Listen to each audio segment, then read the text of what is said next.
Hey guys, welcome back. We're here with another video talking about PC Game Pass. It's been a year since the launch of it at E3 2019. Microsoft announced it at their press conference there, and I'm like, holy shit, this could be pretty cool.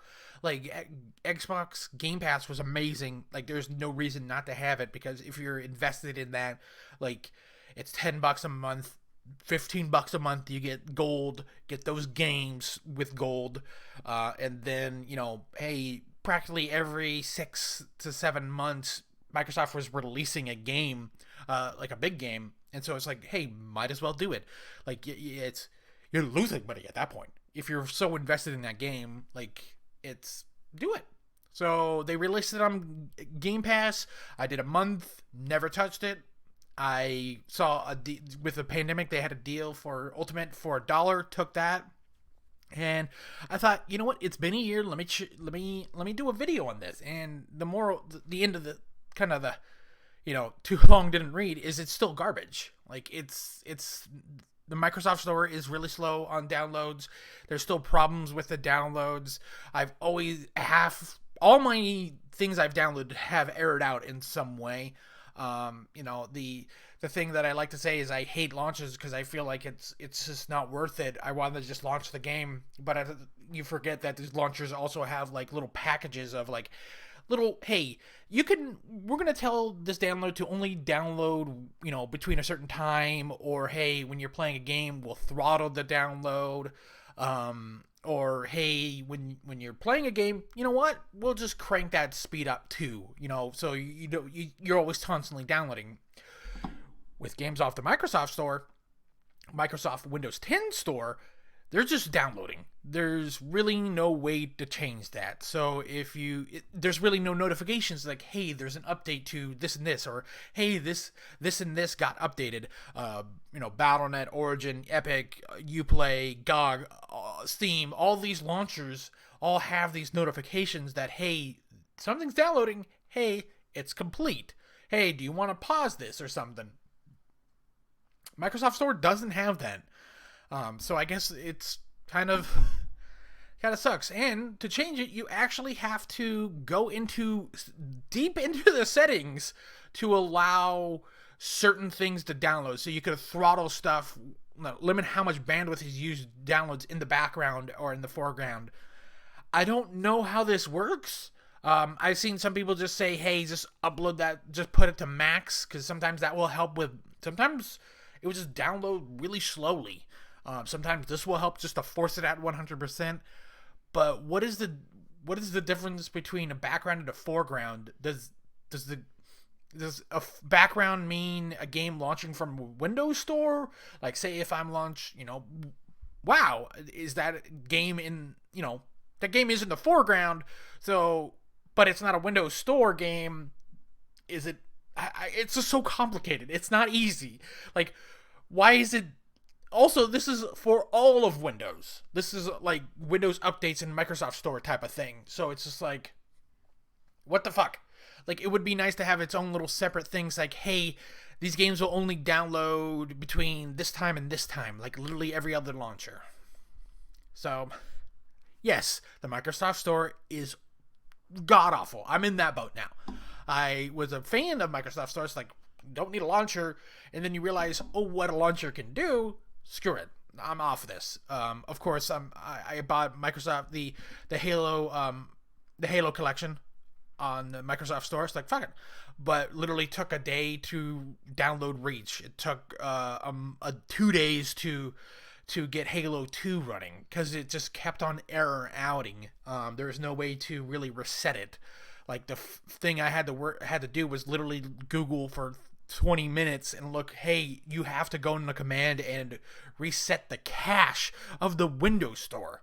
So yeah, like, I wanted to just launch the game and play it and not have to launch Steam and then wait for Steam to update and then launch the game. But it's the last game I buy on the Microsoft Store. That being said, what about the games on here? The games are extremely limited still. You're going to get a lot of the game, like some of these claim stuff. So you have these perks. But guess what? Some of these perks are for the console version, like World of Warships, World of Tanks, and Smite. I assume this also is, yeah, this is the Xbox Starter Bundle. So even these perks do not work for the PC version too.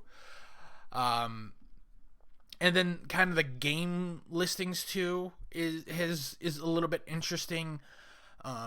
So there's some PC games here, but like only PC games here, but it's kind of limited. Like it's Age of Empires Definitive Edition 1 and 2, kind of Gears Tactics, but that's kind of it. Of course, a lot of these games also are on the Xbox, but it seems like the Xbox version of Game Pass has significantly more games. So it's interesting. So Dirt 4 is on the Game Pass for Xbox, but it's not on PC. But Dirt Rally 2 is on Xbox and PC. It's really weird. Like some games will be like Disney Adventures. This is Xbox and PC. It's weird. It's weird. Of course, there's a lot of strategy games on here, like Europa, Endless Legend. There's a couple other ones. It's just weird. I don't know how they fix this. I feel like the Game Pass is okay for indie games. There's a lot of good indie games. You got Gris. Golf with Your Friends is not even on the PC version. There's a lot of, like, Hollow Knight, definitely check that out. Hotline Miami, Human Fall Flat, definitely check that out. So it's a good place for kind of indie games. But that's kind of it. Like, if you want to, I don't know. Like, I again, this is going back to, I do not recommend this. Like, it's a completely different value proposition compared to Xbox and, PC. Because $10 a month you have to play if you want to play multiplayer. And then, hey, $5 a month with the unlimited, the ultimate, you get Game Pass. So it's kind of a good deal. And then you also get these game perks that they recently added. But on PC, it's $10 a month. It's just, you just wouldn't buy these. You wouldn't do it. That being said, pardon me. That being said, there are tons of PC kind of subscriptions, and I feel like the EA Basic, Origin Access Basic actually might be the best one at $5 a month. There was also the Ubisoft Plus, which was also announced during, I guess the Origin Access and Uplay Plus were both announced at around the same time last year, and I would say Uplay Plus is maybe the worst one. It's $15 a month, but you practically only get maybe 107 games, and all of them are Ubisoft games. There is a large collection of Ubisoft games here. If you're really invested into that, yes, you get games day and date.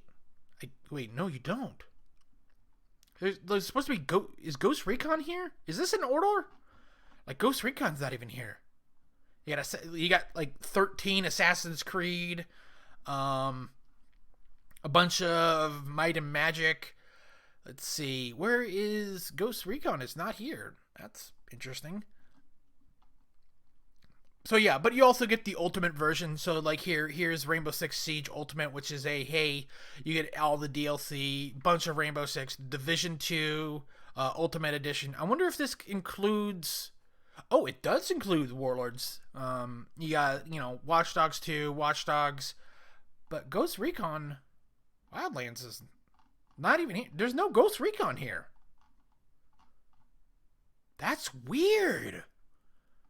That's really, like, no Ghost Recon. Because there is a couple Ghost Recons on... Oh, no, here we go. Future Soldier. Oh, and Breakpoint. Here it is. Yeah, and Wildlands. Wow. There it is. Okay. But yeah, it's just Ubisoft stuff.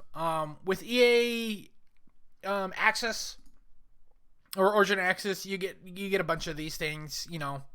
Look, these games are not on Basic, but the rest are.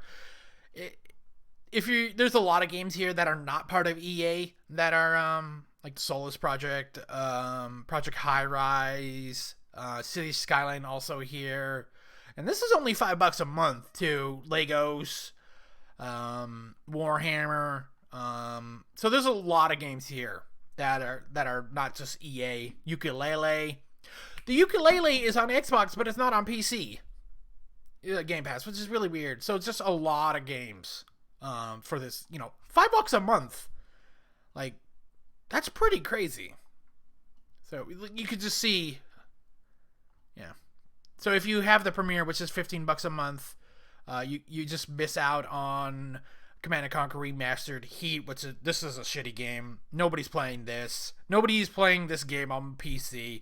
And Jedi Fallen Order, which is supposedly a pretty decent game. But kind of the moral of the story, if you're still watching, Game Pass on PC, kind of meh. If you're looking for a subscription service on PC with a bunch of games, maybe go check out EA Origin Access. That's $5 a month.